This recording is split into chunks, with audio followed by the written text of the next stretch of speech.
To me, this was a good start for getting to know what GDPR can do for us. I liked it very much because you could see different perspectives of GDPR. So it's the perspective that it's also a chance and not only a risk.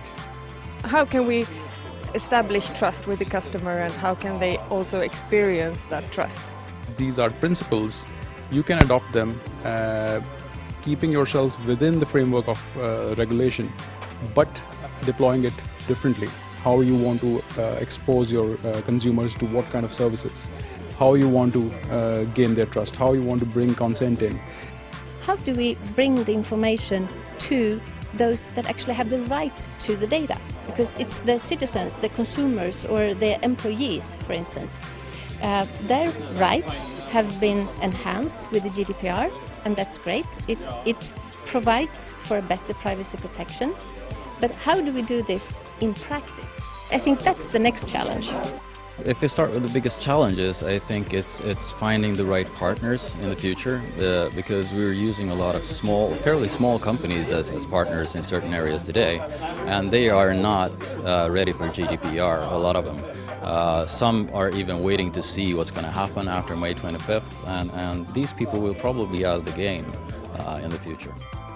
You're going to be in a situation where you have to have the engineers on board. They have to understand the deep technical consequences of privacy. The lawyers have to understand the consequences of the engineering solutions. So in some respects, I mean, this is a very encompassing, holistic thing. If you have a company that's very, very rigid and very siloed in its approach to how you deal with consumer data, how you interact with the consumer, you're going to upset your consumers and they're going to leave.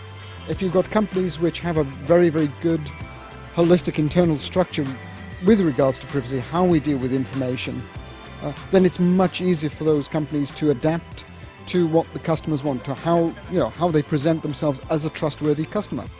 I think I've been looking at it more from a rules, compliance, difficult thing, and now with this business opportunity, and really the thing with trust, which is something that I think it will build on. I mean, if you trust the company, then you will give consent. If you don't trust, then you will not.